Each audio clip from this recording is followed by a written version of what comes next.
O papo sobre locução hoje vai ser especial, eu tenho certeza que vai virar uma chave na sua mente. Hoje eu vou falar sobre precisa ter voz boa para ser locutor?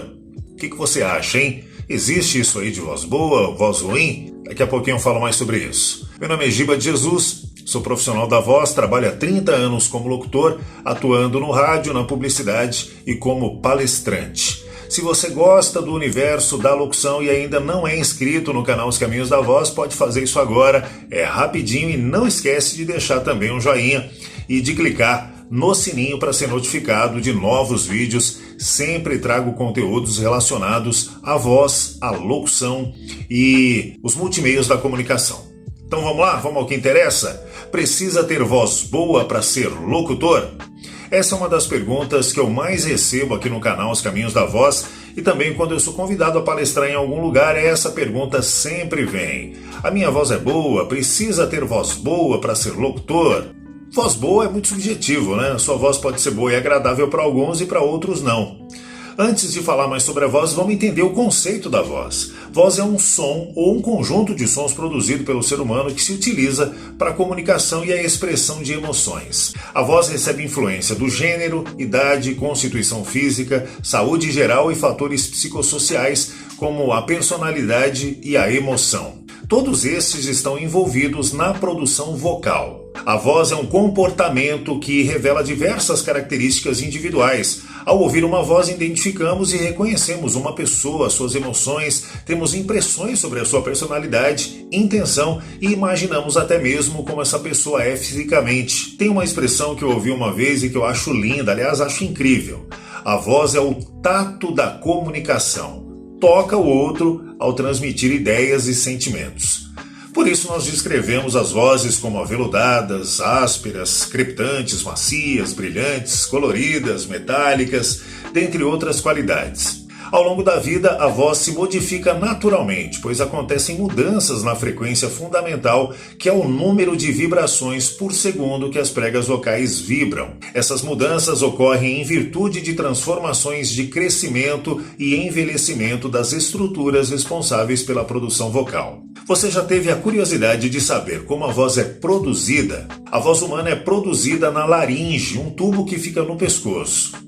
Dentro desse tubo temos duas dobras de músculos e mucosa chamadas popularmente de cordas vocais, mas o nome correto é pregas vocais. Para produzir a voz, essas pregas vibram com a passagem do ar pelos pulmões, que é o combustível para o som. Apesar da laringe ser conhecida como o órgão da voz, não existe um único órgão que produz a voz.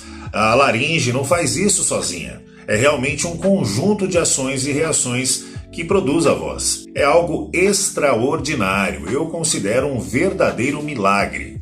Os seres humanos vocalizam desde o nascimento, desde o primeiro choro. Lembra da famosa cena do tapinha no bumbum do bebê para ele chorar? Esse som laríngeo é transformado e amplificado pelas chamadas cavidades de ressonância, principalmente a boca e a faringe, que funcionam como uma espécie de filtro que modificam e qualificam a voz. É claro que existem fenômenos, homens e mulheres que nascem com vozes lindas, maravilhosas, e pessoas que nascem com vozes peculiares, diferentes, mas são exceção. A grande maioria dos meros mortais tem voz comum. E olha só, ter voz comum não é um problema, muito pelo contrário.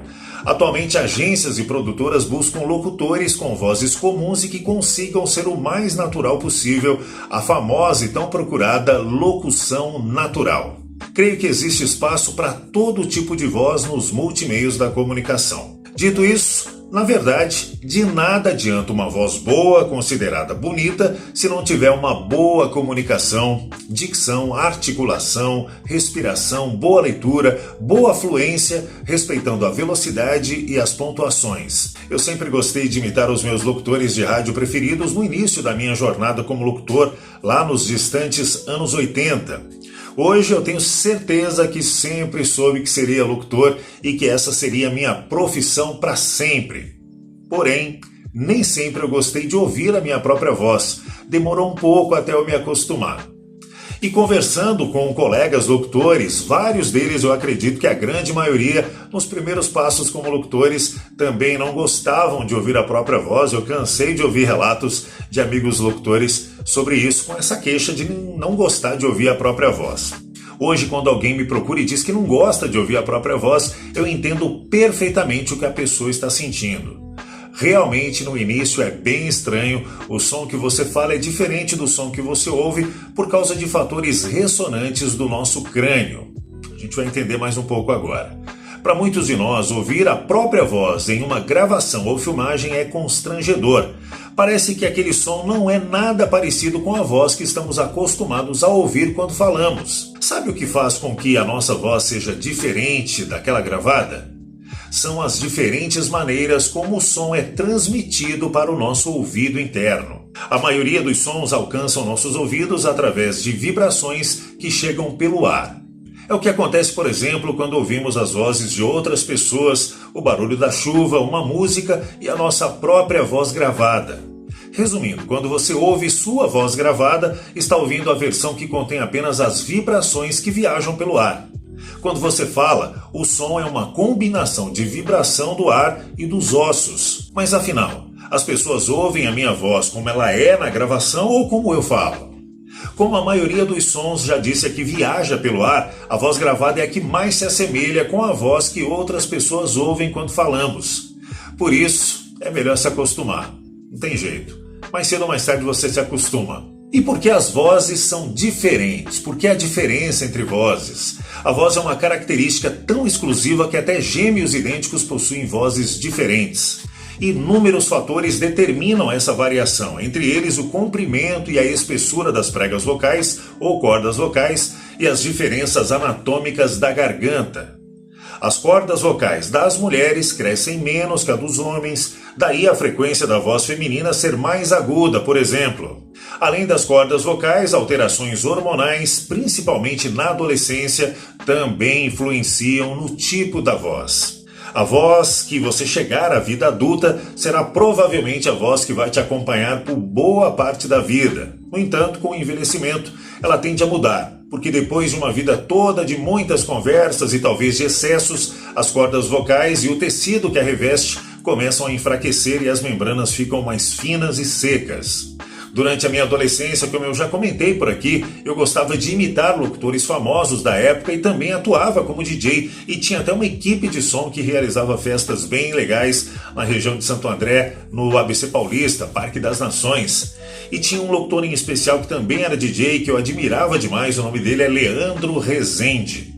Ele trabalhava como locutor na Rádio Nova FM Record, que quero registrar aqui, foi uma super emissora de rádio com grandes locutores e que também me influenciaram demais. O coordenador da época, o seu Lério Teixeira.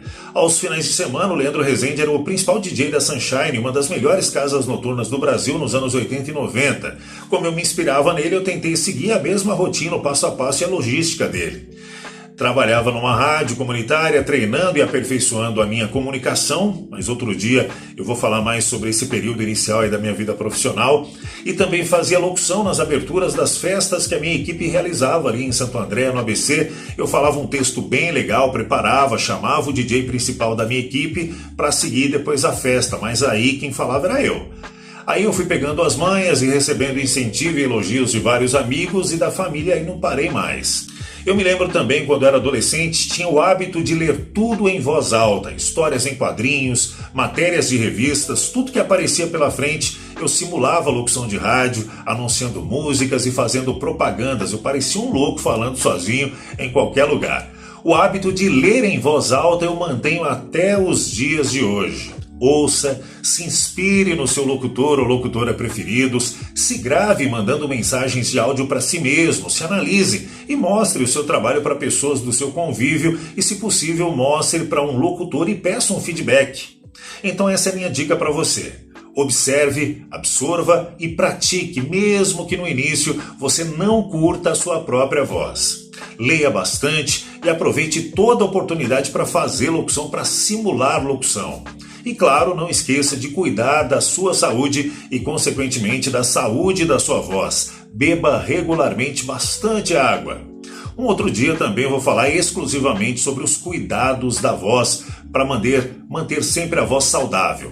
Se você quiser saber mais sobre locução e como se tornar um profissional da voz com capacidade para atuar nos multimeios da comunicação, ou quer sugerir um tema para eu falar aqui, tem alguma dúvida? Deixe nos comentários ou clica no link disponível na bio e faça parte do meu grupo exclusivo Os Caminhos da Voz no Telegram, onde eu sempre trago conteúdos importantes sobre locução, onde você pode fazer suas perguntas, pode mostrar os seus trabalhos, vai ser bem legal. Espero por você, é só clicar aí na bio.